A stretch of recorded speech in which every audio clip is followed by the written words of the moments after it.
Halo sobat pencinta Donghua, kali ini kita akan melanjutkan cerita Battle Through the Heavens Benua Kaisar.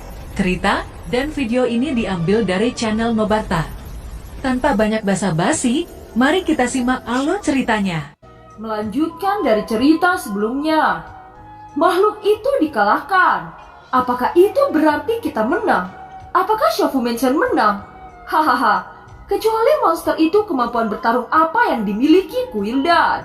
Hanya masalah waktu sebelum mereka para Edo Tensei yang tersisa akan hancur. Jawab para prajurit pasukan perang Shofu Mansion. Musuh terkuat di mata mereka sudah dihilangkan.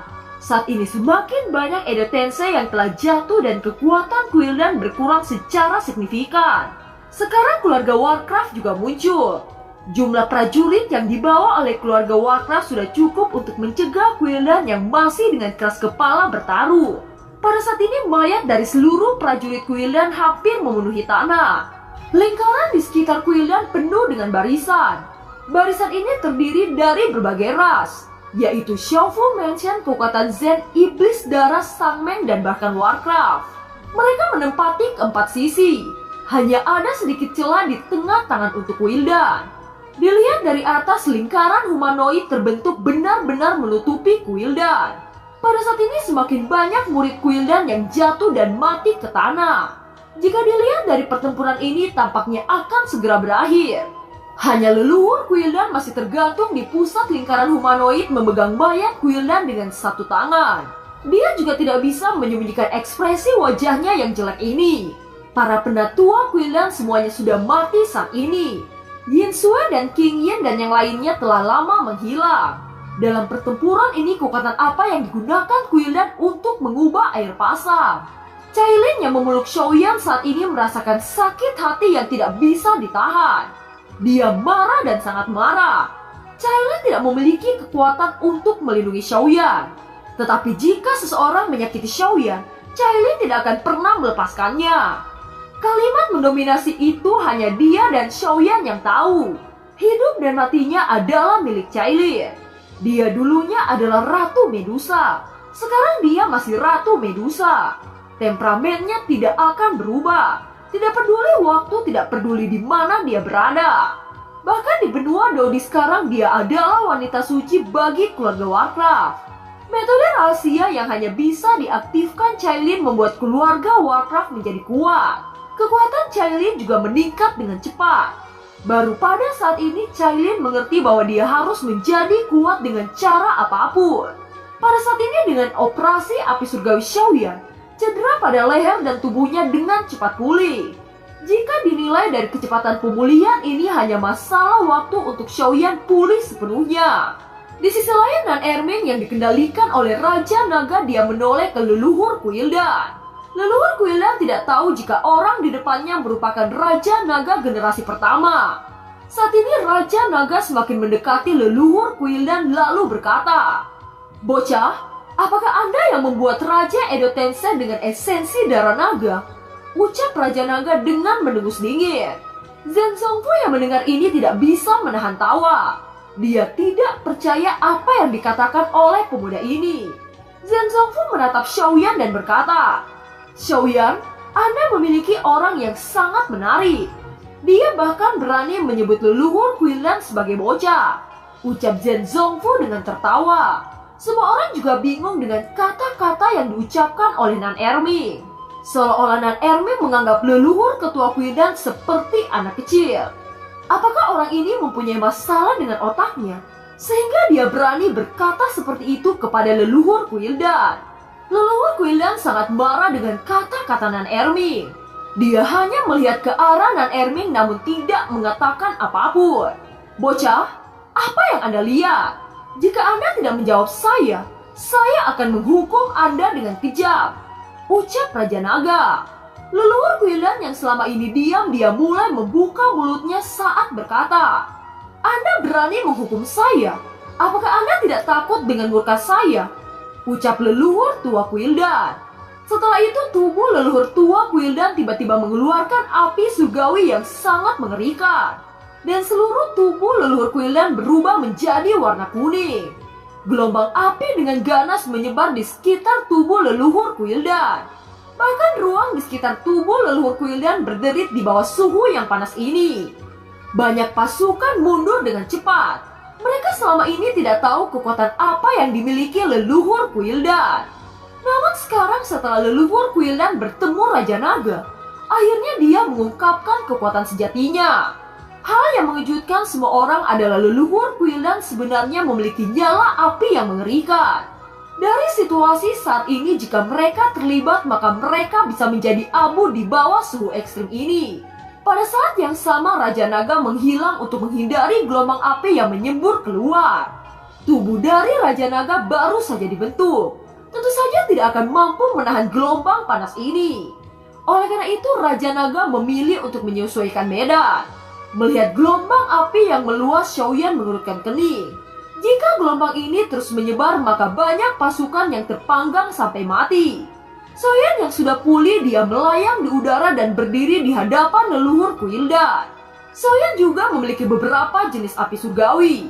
Oleh karena itu, dia membuat penghalang agar gelombang api tidak mengenai pasukannya. Setelah mengidentifikasi nyala api leluhur Quildan, Xiaoyan terkejut merasakan api yang sangat kuat. Mengapa saya tidak bisa mendeteksi peringkat dari api surgawi ini? Apakah ini jenis api surgawi matahari di peringkat kedua yang legendaris? Ucap dalam hati Xiaoyan. Api matahari merupakan api surgawi di peringkat 2. Nyala api ini seperti matahari yang mampu membakar segalanya. Pada saat yang sama, di ngarai Zhenzongfu, Guyin dan Kaisar Monster membuka mata lebar-lebar. Di bawah perlindungan Xiaoyan, mereka dapat melihat penampilan sebenarnya dari leluhur Quildan. Ini membuat mereka berkeringat dingin. Sebenarnya sosok leluhur Quildan merupakan api surgawi peringkat 2, ucap Zhenzongfu dengan terkejut. Di benua ini, di antara 3 keajaiban api surgawi merupakan yang paling kuat. Mereka pernah membaca di buku kuno bahwa api matahari merupakan api yang tertinggi dari daftar peringkat api surgawi. Api matahari memiliki spiritual tinggi dan bisa berwujud manusia. Dengan kata lain, leluhur Quildan selama ini adalah bukan manusia, tetapi bentuk aslinya adalah api surgawi di peringkat 2. Semua orang yang melihat leluhur Quildan menjadi nyala api sangat terkejut. Bahkan sejak awal, Xiaoyan gagal mengidentifikasi leluhur Quildan sebenarnya api surgawi. Pada saat ini, gelombang api terus melahap perisai yang dibentuk oleh Xiaoyan. Daerah yang dilindungi oleh Xiaoyan berangsur-angsur menyusut di bawah penindasan api matahari. Leluhur Quildan tiba-tiba berubah menjadi Jingwu 7 warna. Dia mengepakkan sayap dan nyala api semakin melebar dengan cepat. Xiaoyan terkejut dengan kejadian ini. Bukankah burung Jingwu 7 warna ini pernah membaptis saya saat saya berada di Bahtera Dewa Agung? Gumam Xiaoyan. Setelah mengamati burung Jingwu ini, Xiaoyan menggelengkan kepala. Memang benar burung Jingwu ini sangat mirip dengan saat itu. Tetapi Jingwu 7 warna yang membaptis Xiaoyan jauh lebih besar dari Jingwu ini. Apakah ini artinya ada 2 burung Jingwu 7 warna di benua ini? Mungkinkah burung Jingwu 7 warna yang menemui saya saat itu adalah api surgawi di peringkat pertama? Gumam Xiaoyan. Semua orang yang melihat ini merasa sangat putus asa. Banyak baju-baju dari pasukan mulai terbakar di bawah suhu yang sangat panas. Pada saat yang sama, leluhur tua Quildan yang berubah menjadi Jingwu 7 warna meludahkan bola api besar. Xiaoyan yang melihat ini sangat terkejut. Bagaimana mungkin dia bisa menahan serangan Jingwu 7 warna? Namun serangan yang dilepaskan oleh Jingwu 7 warna tiba-tiba dibungkus oleh nyala api yang kuat. Apa ini? Teriak Xiaoyan. Saat menyaksikan kobaran api yang sangat kuat menghancurkan serangan Jingwu 7 warna, leluhur Quildan tiba-tiba berputar dan menghindari api yang melesat ke arahnya. Suara raungan keras terdengar di atas langit. Leluhur Quildan yang berubah menjadi Jingwu 7 warna bergetar mendengar raungan ini. Apa yang Anda lakukan? Pergi dari sini dan jangan mencampuri urusan saya, teriak leluhur Quildan. Ekspresi leluhur Quildan sangat pucat. Bisa dilihat leluhur Quildan sepertinya takut akan sesuatu. Setelah beberapa saat, sesosok burung dengan warna indah melintas di udara. Cahaya 7 warna bersinar seperti terik matahari. Semua orang terkejut melihat pemandangan ini. Bagaimana mungkin terdapat dua Jingwu 7 warna di sini? Dua Jingwu 7 warna ini hanya bisa dibedakan kecil dan besar. Leluhur Quildan yang berubah menjadi Jingwu bentuknya lebih kecil. Sedangkan Jingwu 7 warna yang baru saja muncul di hadapan semua orang tubuhnya lebih besar. Itu adalah Jingwu 7 warna yang pernah mengakui Xiaoyan pada saat itu.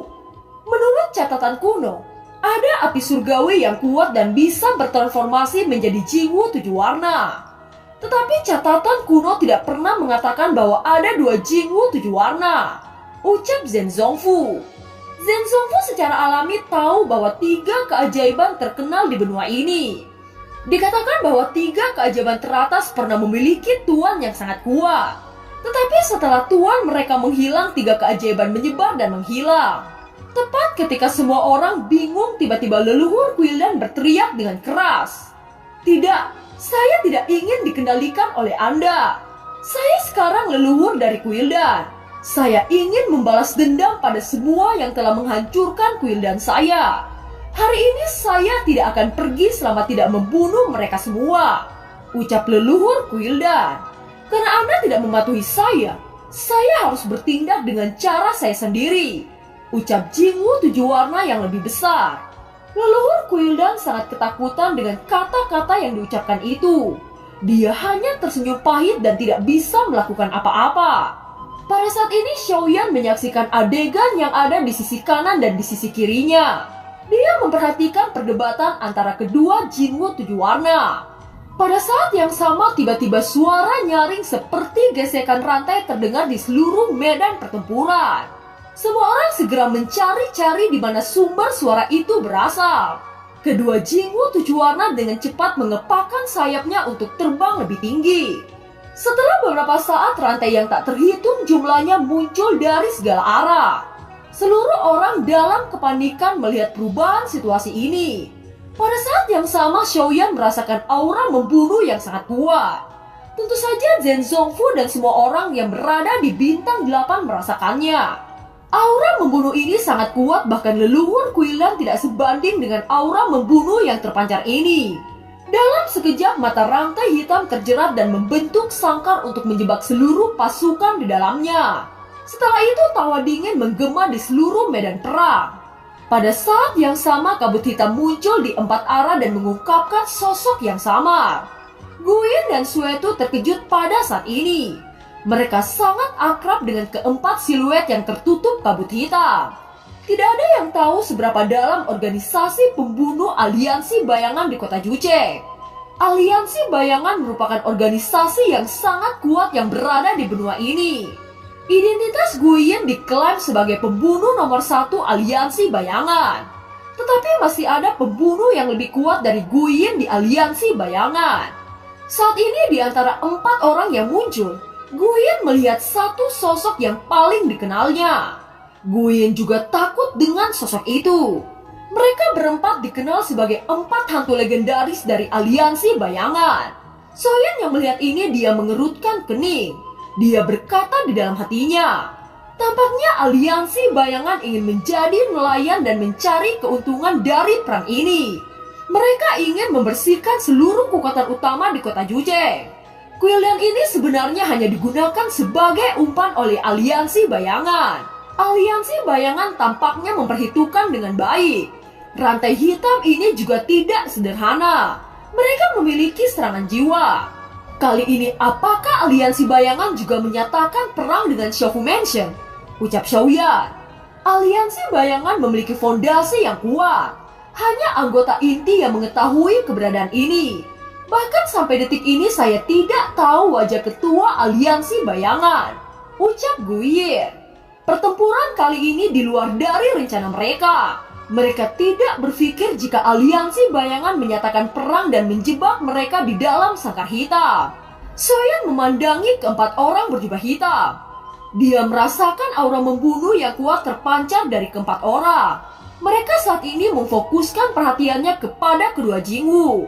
Apakah mereka benar-benar ingin menangkap kedua Jingwu ini? Ucap dalam hati Xiaoyan. Sepertinya setelah mereka mengambil Jingwu, mereka juga berusaha untuk membantai semua kekuatan. Memikirkan hal ini, wajah Xiaoyan berangsur-angsur serius. Pada saat ini di atas sangkar hitam tiba-tiba muncul satu sosok selain 4 hantu legendaris.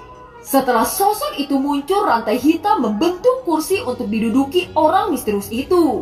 Ini sangat menarik. Semuanya ada di sini sekaligus.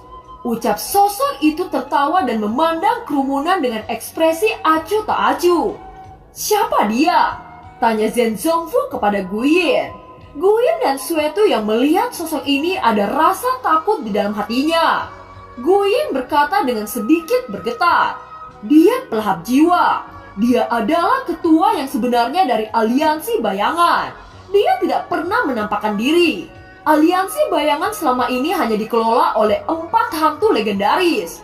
Ucap Guyin dengan ekspresi takut. Meskipun Guyin tidak pernah melihat orang ini, tetapi dia telah mendengar ciri-ciri dari orang pelahap jiwa ini. Pelahap jiwa, ucap penatua keempat dan King Hao. Mereka berdua tiba-tiba menatap sosok itu untuk waktu yang lama. Mereka terkejut mendapati bahwa orang ini sebenarnya berasal dari ras iblis. Segera penatua keempat berkata, "Tidak salah lagi, orang itu berasal dari suku iblis yang tidak patuh." Sebenarnya ketua dari aliansi bayangan yang selama ini misterius adalah orang dari iblis jiwa. Suku iblis jiwa memiliki metode pelatihan yang sangat kejam. Pada awalnya mereka berlatih keras untuk mengelola kekuatan jiwa. Tetapi mereka merasa tidak puas dengan hasil yang mereka dapatkan. Akhirnya mereka mulai membunuh dan mengisap kering jiwa orang lain. Mereka mencari jalan pintas untuk menerobos ranah. Sebelum bencana kuno terjadi, suku iblis darah dan suku iblis jiwa selalu memiliki perselisihan karena metode yang diterapkan oleh suku iblis jiwa. Sejak saat itu keduanya terpisah karena tidak ada kecocokan satu sama lain. Setelah terpecah, suku iblis jiwa berkembang dengan pesat karena metode yang mereka terapkan. Ucap penatua keempat. Apa yang dikatakan oleh penatua keempat sangat benar. Saya berasal dari suku iblis jiwa dan mendirikan cabang aliansi bayangan untuk melahap semua korban secara tertutup. Jika dipikir-pikir, sayang sekali suku Anda terlalu bodoh tidak menerima metode kami.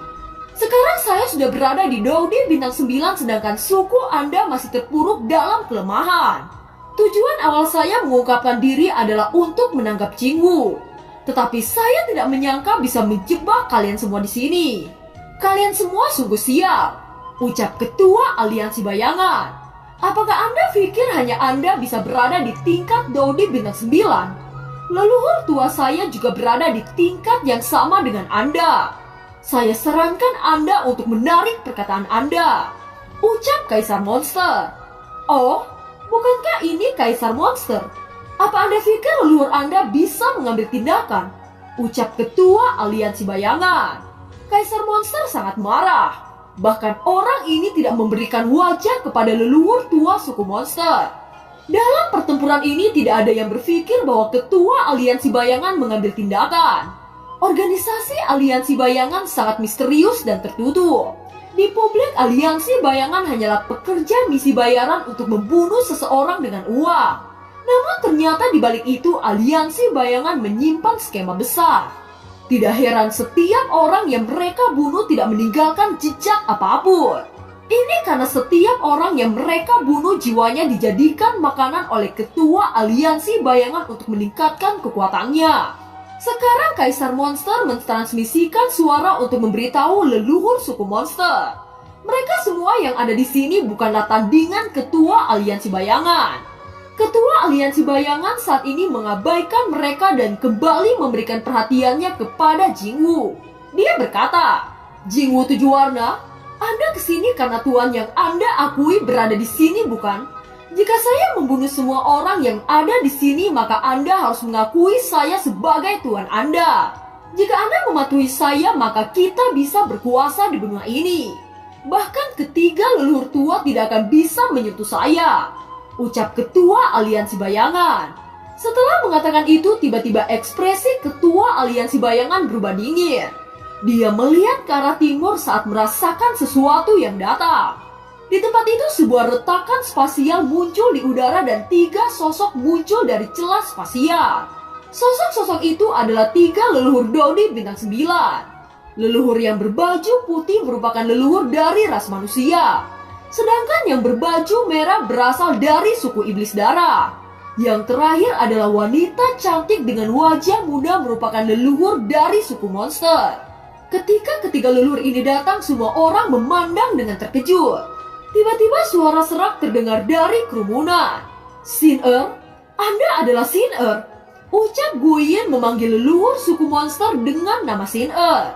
Orang yang selama ini dia cari-cari adalah leluhur dari suku monster. Saya tidak menyangka setelah ratusan tahun Anda masih terlihat sangat cantik. Sedangkan saya sudah menjadi daging busuk yang tidak bisa dikenali lagi. Saya tidak pantas mencintai Anda. Ucap Guyin meneteskan air mata. Apakah dia Sin-er yang Anda cari? Ucap Zhenzongfu menoleh untuk melihat Guyin yang tubuhnya bergetar saat melihat leluhur suku monster. Guyin memandang Zhenzongfu dan dia mengangguk. Anda telah melalui semua jenis kesulitan dan kebangkitan hanya untuk melihat kekasih Anda. Saya sangat mengagumi cinta yang Anda miliki untuk seseorang. Ucap Zhenzongfu. Di sisi lain, ketiga leluhur memandang ke arah ketua aliansi bayangan. Leluhur ras manusia menoleh kepada leluhur suku monster dan berkata, Sin-er, apakah Anda mengenal orang ini? Ucap leluhur ras manusia kepada leluhur suku monster yang bernama Sin-er. Sin-er memandang ketua aliansi bayangan dan menggelengkan kepalanya. Saya belum pernah melihat orang ini. Ucap Sin-er. Pada saat ini leluhur tua dari suku iblis darah tiba-tiba berkata, dia berasal dari suku sampah suku iblis jiwa. Ucap leluhur tua dari suku iblis darah. Leluhur tua suku iblis darah sangat tidak senang dengan apa yang dilakukan oleh suku iblis jiwa. Oleh karena itu leluhur suku iblis darah berkata dengan kasar, bukankah ini senior King Hong? Dalam hal senioritas saya harus memanggil Anda leluhur kan? Ucap ketua aliansi bayangan memandang leluhur suku iblis darah yang bernama King Hong dengan tersenyum. Dan film pun berakhir. Terima kasih telah menyimak dari awal sampai akhir ya. Sampai jumpa.